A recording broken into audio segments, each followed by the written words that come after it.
ଦାଦିମା ନୀଲମକୁ କହିଲେ, ଯେତେବେଳେ ତୁ ତୋ ହୃଦୟରୁ ମନର ଭାବରୁ କାମକୁ କରିବୁ ସେତେବେଳେ କାମ ଆଉ ବୋଝ ଲାଗିବନି। ହଁ। ରୁବି ସେ କଥା ଶୁଣି କହିଲେ, ଭଗବାନ, ଏ ବୁଢ଼ୀକୁ ତ ଅରଣା ମଇଁଷିକୁ ବାଟକୁ ଆଣିବ ସର ସବୁ କଳା ଜଣା। ବାପରେ। ଆଜି ପର୍ଯ୍ୟନ୍ତ ନୀଲମ ସହ ଲାଗି ଲାଗି ଯୋଉ କାମ ମୁଁ ତାକୁ ଶିଖେଇ ପାରିନଥିଲି, ବୁଢ଼ୀ ତା ସହିତ ଲାଗି ଲାଗି ଗୋଟେ ଚୁଟକିରେ ସେ କାମ କରେଇଦେଲା। ଦାଦିମା କହିଲେ, ଆରେ ହେଇ ଚାହିଁଛୁ କ'ଣ ବା? ଆରେ ଶୁଣୁ, ମାଗି କରି ପିଲାଙ୍କୁ ଶିଖେଇ ହୁଏନି। ଯେମିତି ମାଡ଼ ମାରି ଗାଳି କରି ପିଲାଙ୍କୁ ଶାସନ କରିବା ଶିଖିଛୁ, ସେମିତି ଟିକେ ସ୍ନେହରେ ପିଲାଙ୍କୁ ଶିଖେଇବା ଶିଖି। ତାହେଲେ ଯାଇକି ପିଲାମାନେ ସବୁ କଥା ଶିଖିପାରିବେ। ନୀଲମ କହିଲେ, ଥ୍ୟାଙ୍କ ୟୁ ଦାଦିମା, ମୁଁ କେବେ ଭାବିନଥିଲି ମୁଁ ଖାଇବା ଶିଖିପାରିବି ବୋଲି। ଦାଦିମା କହିଲେ, ତୁ ଖାଲି ଦେଖିଯା, ମୁଁ ଆଉ ପଲ୍ଲବୀ ତତେ ଏମିତି ଟ୍ରେନିଂ ଦେବୁ, ତୁ ଗୋଟେ ଭଲ ମଣିଷ ହେଇ ବାହାରିବୁ। ନୀଲମ କହିଲେ, ଆଉ ଦାଦିମା ମୁଁ କ'ଣ ପୁରୀ ଛାଣିବି? ଦାଦିମା କହିଲେ, ହଁ ହଁ ଛାଣ, ମୁଁ ବା ଠିଆ ହେଇଛି, ଛାଣେ। ତାପରେ ନୀଲମ ପୁରୀ ଛାଣିଲେ। ଦାଦିମା କହିଲେ, ବଢ଼ିଆ ହେଉଛି, ବଢ଼ିଆ। ତାପରେ ନିମକି କହିଲେ, ଏଇ ବିରଳ ଦୃଶ୍ୟକୁ ଫଟୋ ଉଠେଇ ମୋତେ ଏବେ ଦିଦିଙ୍କୁ ଛାଡ଼ିବାକୁ ପଡ଼ିବ।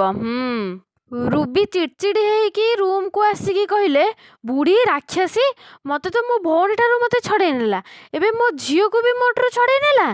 ଇଚ୍ଛା ତ ହେଉଛି ଜେଲ୍ ଗଲେ ଯାଆନ୍ତି ପଛେ, ହେଲେ ତା ତଣ୍ଟିକୁ ଚିପିକି ମାରି ଦିଅନ୍ତି। ଏମିତି କହିକି ତକିଆର ମୁଣ୍ଡକୁ ଏକାଥରେ ଜୋରରେ ଉଫ୍ ଉଫ୍ କହି ଚିପିଲା ବେଳେ ରିମଝିମ୍ ଆସି ପହଞ୍ଚି କହିଲେ, ରୁବି ଆଣ୍ଟି। ତାପରେ ରୁବିଙ୍କୁ ଏଇ ଅବସ୍ଥାରେ ଦେଖି ରିମଝିମ୍ ସେଉଠୁ ଚାଲି ଯାଉଥିଲେ। ରୁବି କହିଲେ, ହେଇ ରହ, ଏଇଠିକିଆ। ତୁ ମୋତେ କାହିଁ ଏମିତି ଡରିକି ଚାଲିଗଲୁ? ମୁଁ କ'ଣ ତତେ ଖାଇଯିବି? ରିମଝିମ୍ କହିଲେ, ନାଇଁ ମାନେ ଆପଣ ଏତେ ଜୋରସେ ଚିତ୍କାର କରୁଥିଲେ ତ ମୁଁ ଭାବିଲି। ରୁବି କହିଲେ, ଚିତ୍କାର କରିବିନି ତ ଆଉ କ'ଣ କରିବି କହ? ସିଏ ବୁଢ଼ୀ ତ ମୋ ଝିଅକୁ ତା କଣ୍ଟ୍ରୋଲରେ ନେଇଗଲାଣି।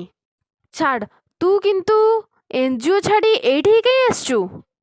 ରିମଝିମ୍ କହିଲେ, ଗୋଟେ ଲୋକ ଆସିଥିଲା, ସିଏ ଆପଣଙ୍କୁ ଏଇ ବକ୍ସ କହିଦେଇଛି ଦେଇଯିବାକୁ।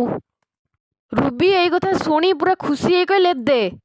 ତାପରେ ରୁବି ନୀଲମଙ୍କ ଠାରୁ ବକ୍ସ ଆଣି କହିଲେ, ହେ ଭଗବାନ, ସେ ବୁଢ଼ୀ ମୋ ମୁଣ୍ଡ ଉପରେ ଏମିତି ନାଚି ଯାଇଥିଲା ଯେ ମୁଁ ଏଇ କଥାଟାକୁ ପୁରାପୁରି ଭୁଲି ଯାଇଥିଲି। କ'ଣ ଆପଣ ଜାଣିଛନ୍ତି କି ଦାଦିମାଙ୍କୁ ରୁବି ମାରିଦେବେ? ତାହେଲେ ଆମ ଚ୍ୟାନେଲକୁ ସବସ୍କ୍ରାଇବ୍ କରିକି ଏହି ବିଷୟରେ ଅପଡ଼େଟ୍ରେ ରହିଥାନ୍ତୁ। ତାପରେ ରୁବି ସେ ବକ୍ସ ଖୋଲିକି କଙ୍କଡ଼ା ବିଛା ତା ଭିତରୁ ବାହାର କରିକି ବହୁତ ଖୁସିରେ ତାକୁ ଅନଉଥିଲେ। ତାପରେ ସେ କଙ୍କଡ଼ା ବିଛାକୁ ନେଇ ରିମଝିମ୍ଙ୍କ ମୁହଁକୁ ଦେଖିଲା ବେଳୁ ରିମଝିମ୍ ଜୋର ଚିଲେଇଲେ। ରୁବି କହିଲେ, ଚୁପ୍, ତୁ ୟାକୁ ଦେଖି ଡରିଗଲୁ ମାନେ ଇଏ ଯାହାକୁ କାମୁଡ଼ିବ ତା ଅବସ୍ଥା କ'ଣ ହବ? ବହୁତ ଦାଦାଗିରି ଦେଖାଉଥିଲା ନା ସେ ବୁଢ଼ୀ? ଆଜି ରାତିରେ ଶୋଇଲା ବେଳେ ମୁଁ ତା କାମ ତମାମ କରିଦେବି। ରିମଝିମ୍ କହିଲେ, ତାମାନେ ଦାଦିମାକୁ ଆପଣ? ରୁବି କହିଲେ, ନାଇଁ ନାଇଁ ନାଇଁ ନାଇଁ, ବୁଢ଼ୀ ମରିବନି। କିନ୍ତୁ ୟା ଚୋଟ ଖାଇଲା ପରେ ବୁଢ଼ୀ ମାସେ ପର୍ଯ୍ୟନ୍ତ ଅନ୍ତତଃ ବେଡ଼୍ରେ ପଡ଼ିଥିବ। ତା ଭିତରେ ପୂଜା ଶେଷ ହେଇଯାଇଥିବ, ଆଉ ବୁଢ଼ୀର ଏ ଘରୁ ଯିବା ସମୟ ବି ଶେଷ ହେଇଯାଇଥିବ। ଆଜି ମୁଁ ଗୋଟେ ଦିନରେ ଦିଟା ଶିକାର କରିବି, ଗୋଟେ ସେ ବୁଢ଼ୀର ଆଉ ଗୋଟେ ସେ ପଲ୍ଲବୀର। ତୁ ଆଉ ଠିଆ ହେଇ ରହିଲୁ କାହିଁକି? ତୋ କାମ ଏବେ ସରିଗଲା, ଏବେ ତୁ ଯା। ଏବେ ମୁଁ ମୋ କାମ ଷ୍ଟାର୍ଟ କରିବି।